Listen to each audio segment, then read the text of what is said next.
ঢাকাতে একটা হসপিটাল আছে যারা চিকিৎসা ব্যবসা করে, এটা পুরোপুরি আন্দোলনটা চাপা পড়ে রেখেছে। তাই আমরা চাই না যে এই ব্যাপারে কোনো কথা হোক। আপনাদের আমরা অনুরোধ করবো, সরকারের কাছে অনুরোধ করবো, যদি তাদের কাছে এই নিউজটা যাই থাকে, যে আমরা জুলাইতে যখন ছাত্ররা লাশের পর লাশ বিজেছে, আর লাশের পর লাশ বিষয় পাওয়ার পরে যখন এই তারা ক্ষমতায় বসছে উপদেষ্টারা, তাদেরকে আমরা এমনি ক্ষমতায় বসাই নেই। চাই একটা সংস্কার হোক। তারা যদি এই নিউজটা দেখে থাকে তাহলে এইটা দ্রুত থেকে দ্রুততর পদক্ষেপ নিয়ে এই হসপিটালে বয়কট করা হোক, এটা লাইসেন্স বাতিল করা হোক। কারণ 16 থেকে 18 তারিখ পর্যন্ত এটা বিচার তো আমরা চাই। আচ্ছা বলি, 16 থেকে 18 তারিখ পর্যন্ত যতগুলো ইয়াং বয়সী ছেলেরা আইসিইউতে ঢুকছে, প্রত্যেকটা লাশ হয়ে বাইরেছে, একটা ছেলে ভালো হয়ে বাইতে পারে নাই। আপনি কি মনে করেন এটা যদি ডাকাতি না, এটা কি? আমরা এখন চাই যে যদি সরকার সঠিক পদক্ষেপ নেয়, এই হসপিটালের লাইসেন্স বাতিল করা হোক, বাইরে স্থগিত করা হোক, বা এত বড় এত পরিমাণে একটা শাস্তি দেওয়া হোক যেন পুরো বিশ্বের কাছে এটা একটা দৃষ্টান্ত হয়ে থাকে। কোনো ইয়াং বয়সী ছেলে সুস্থ হয়ে জানি এইভাবে কম বয়সে প্রাণ হয়ে আপনি হ্যাঁ, আমাদের আর কোনো কর্মসূচি আছে কিনা এই ব্যাপারে আমরা এখনই বলতে পারবো না। আমরা এবার আলোচনা করবো, যা যা পদক্ষেপ নেওয়া লাগে এটা জানাই দেওয়া হবে, নোটিশ দেওয়া হবে। আচ্ছা, আমার নাম শুভজ্যোতি ঘোষদীপ, আমি অভিজিতের রুমমেট ছিলাম 1 বছর, আমরা একসাথে ছিলাম, আমরা প্রত্যেকেই রুমমেট ছিলাম। হ্যাঁ, আমরা আমরা এই মুহূর্তে ব্যাপারে কিছু বলতে চাই, বলতে পারেন। বুঝতে পারিনি একটা দলকে উল্লেখ করে বলা হচ্ছে বারবার। এখন আপনারা কি কতটুকু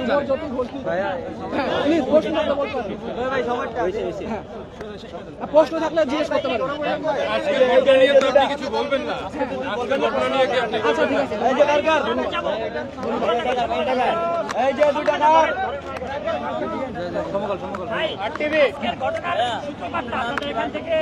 অবস্থান করছিল রাস্তায়। আচ্ছা, আমরা পরবর্তী সম্বন্ধে এখন আমরা কোনো সিদ্ধান্ত করছি না, আমরা এটা জানাই দেবো আমাদের প্রেসিডেন্টকে।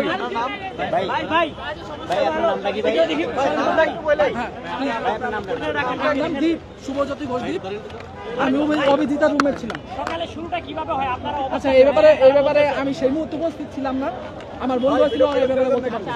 আপনারা কি আশঙ্কা করেছিলেন যে একটা হামলা হবে? হ্যাঁ, এই ব্যাপারে আমরা আশঙ্কা ছিল। আমাদের কাছে রিপোর্ট ছিল, প্রমাণ ছিল। গতকালকে সন্ধ্যার সময় ওরা কয়েকবার আক্রমণ করছে, কিন্তু আমাদের শিক্ষার্থী যথেষ্ট বেশি ছিল, ওরা এই জায়গায় আসতে পৌঁছতে পারে না, কিছু করতে পারে নাই, ধাওয়া পাল্টা ধাওয়া করে চলে গেছে। আজকে থেকে আরো বেশি পরিমাণ ছাত্র সংখ্যা নিয়ে আমাদের ছাত্রদের আক্রমণ করেছে। বহুত পরিমাণে প্রচুর পরিমাণে ছাত্র আহত হয়েছে, মাথা ফাটছে। আমাদের এই জায়গায় যে কম্পিউটার ল্যাব ছিল, প্রত্যেকটা কম্পিউটার চুরি করে নিয়ে যাওয়া হয়েছে, ভেতর যত কাগজপত্র ছিল সব ছিঁড়ে ফেলানো হয়েছে, যত কাজ ছিল তার আপনি দেখতেই পাচ্ছেন কি অবস্থা। এর ভিতরে যাইয়া আরো যা যা ছিল, একেবারে চেয়ার থেকে শুরু করে প্রতিটা জিনিস যা নিয়ে যায়, ফ্যান লাইট, প্রতিটা জিনিস। তারপরে ওটা কি বলে, আপনাদের আহত হয়েছে এসি পর্যন্ত নষ্ট করছে। আমরা এই ব্যাপারে কথা বলে আমি আরেকবার বলছি, একটু আগেই বললাম যে এই বিষয়ে আমরা যা পদক্ষেপ নেব সেটা জানাই দেবো, কিন্তু এই ব্যাপারে কথা বললে মূল অভিজিতের জন্য যে আন্দোলনটা করছি সেটা আমরা ধামাচাপা দিতে চাই না। কারণ এই ব্যাপারে কথা বললে আমরা ছাত্র মারামারি করছি, এটাই পুরো বিশ্বের সামনে প্রকাশ পাবে। মূল আমরা আন্দোলনটা করছিলাম অভিজিতের জন্য, অভিজিৎ যাতে ন্যায় বিচার পায় আমরা সেটার জন্য আন্দোলন করছিলাম। আমরা চাই না এটা ধামাচাপা পড়ুক। এই যে একটা সূক্ষ্ম পলিটিক্যাল চাল চালে ছাত্র মারামারি লাগায়, এখন আন্দোলনটা ছাত্রের দিকে চলে গেছে, যে ছাত্র কলেজে মারামারি হয়েছে।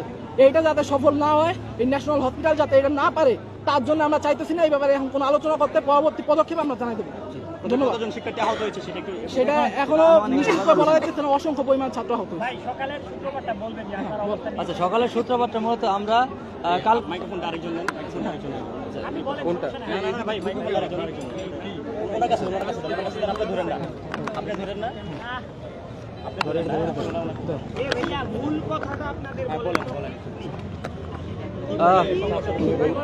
অ্যাকচুয়ালি সকালের সূত্রপাতটা আমি বলতেছি, আজকে যে সূত্রপাতটা আমরা মূলত অভিজিতের বিষয়টা নিয়ে মানে আমরা কর্মসূচি পালন করি, এটা হলো ন্যাশনালের সামনে। তারপর কোনো না কোনো ভাবে বিভিন্ন উস্কানিমূলক মানে কথাবার্তার কারণে বিভিন্ন কলেজ আমাদের উপর অ্যাটাক করে, ডাক্তার মাহবুবুর মোল্লা কলেজে।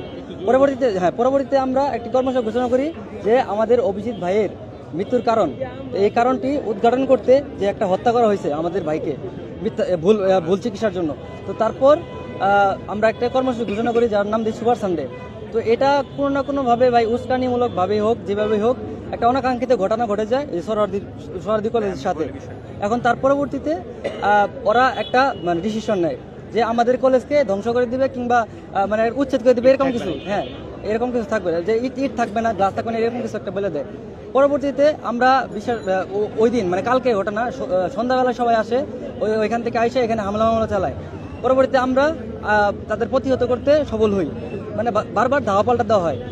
পরবর্তীতে তাদের বিভিন্ন ফেসবুক গ্রুপ, বিভিন্ন অফিসিয়াল গ্রুপগুলো আছে, ওইখানে জানাই দেওয়া হয় কালকে এভাবে কলেজকে উচ্ছেদ করা হবে, আর বিভিন্ন হুমকির মাধ্যমে সবাইকে জানাই দেওয়া হয়। পরবর্তীতে আমরা বিষয়টা জানতে পারি এবং পরবর্তীতে আজকে সকালবেলা সবাই এখানে জড়ো হই। আমরা খুব কম ছিলাম, ওরা যারা সোহরাওয়ার্দী ছিল আর বিভিন্ন এনাদের কলেজগুলো আসছে, ওরা আইসা আমাদের উপর অ্যাটাক করে সবাই পিছু যখন হইতে যায়, আমাদের মানুষজন কম ছিল, সবাই যখন পিছু হইতে যায় তখন তারা সেই সুযোগ নিয়ে এই কলেজটাকে ভাঙচুর করে, কলেজে যত কিছু ছিল সবকিছু ভাঙচুর করে এবং লুটপাট করে, ভিতরে অনেক কিছু ছিল যেগুলো লুটপাট করে এবং ভিতরে আগুন লাগাই দেয়। এটুকুই কথা। জি দায়ী অবশ্যই ন্যাশনাল হসপিটালকে দেবো আমরা। জি জি আমরা অবশ্যই ন্যাশনাল হসপিটাল, ন্যাশনাল হসপিটাল শুরু থেকে চেষ্টা করতেছে যে এটা ধামাচাপা দেওয়া যায় কিভাবে, এই জন্য সে টাকা খাওয়ায় সোহরাওয়ার্দী কলেজের পোলাপান কোয়ার্টারে খেপাইতেছে। সোহরাওয়ার্দী কলেজ ন্যাশনাল হসপিটালের থেকে 2-2.5 কিলো দূরে, আমরা তো ওইদিকে যাইও নাই, তাহলে ওরা কিসের জন্য আমাকে উপর এটা করলো? জানে যে যদি ওদের টাকা খাওয়ায় এটা করানো হয়, ছাত্রে উস্কানিমূলক একটা কথাবার্তা হবে, ছাত্রে লেগে যাবে। যেটাই ঘটছে, প্রথমে 20 তারিখে এই ঘটনা ঘটছে, 21 তারিখে আমরা আবার যখন ন্যাশনাল হসপিটালের সামনে যাই, সেই দিনে একই ঘটনা ঘটে। পুলিশের সাহায্য নিয়ে, পুলিশের প্রোটোকলে আবার আমাদেরকে টিয়ার শেল নিক্ষেপ করা হয়, আবার যখন ছত্রভঙ্গ হয়ে যায় তখন আমাকে ছাত্রকে উপর আক্রমণ করা হয়। 100-150 বেশি। কাদের নেতৃত্বে ওই সেদিন হামলা হয়েছিল আপনাদের উপরে? এটা দেখেন, এটা তো ওদের সম্পূর্ণ ওদের ভিতরে অভ্যন্তরীণ ব্যাপার। তবে এটা আমরা সম্পূর্ণ বলতে পারি, 100% নিশ্চয় বলতে পারি যে ন্যাশনাল হসপিটাল ছাড়া অন্য কেউ এই পিছনে নাই। কারণ আমাদের আন্দোলনটা ছিল ন্যাশনাল হসপিটালের বিরুদ্ধে। সোহরাওয়ার্দী কলেজের ছাত্রদের বিরুদ্ধে কোনো কথাই হয় নাই, ওদের সাথে আমাদের কোনো সম্পর্কই নাই। বলে কিসের জন্য এটা করলো? পুলিশ সম্বন্ধে কি বলেন? আচ্ছা, এই যে আরেকটা ভিডিও আছে আমাদের কাছে, ওই যখন 21 তারিখের ঘটনা, আমাদের সব ছাত্র ছত্রভঙ্গ হয়ে যায়, টিয়ারশেল নিক্ষেপ করে, আমাদের ছাত্রের মাথা ফাটে। তার কিছুক্ষণ পরে ওই জায়গা দিয়ে আমাদের কলেজে একটা ড্রেস পরা ছাত্র যাইতেছিল, ওরে বেধড়ক পিটানো হয় লোহার লাঠি দিয়ে। ভিডিও আছে আমাদের কাছে পুলিশের সামনে, পুলিশ আসতেছে, কয় যাও তুমি চলে যাও। এটা কি? এটা যদি ন্যাশনাল কলেজ হসপিটালের কর্তৃপক্ষ না সামলাই থাকে, অত বড় বড় টাকার কুমির এটা যদি না সামলাই থাকে আর পুলিশের টাকা না খাওয়ায়, এটা হবে কিসের জন্য? তার মানে আমরা সম্পূর্ণ 100% নিশ্চয়তার সাথে দাবি করতে পারি আর এটা বলতে পারি যে ন্যাশনাল কলেজ হসপিটালের সম্পূর্ণ পরিমাণে কর্তৃপক্ষ এটার জন্য দায়ী, আর তারা এই ছাত্রে হানাহানি, এই যত সংঘর্ষ আছে সবকিছুর মূলে তারা দায়ী। আমাদের দাবি এই যে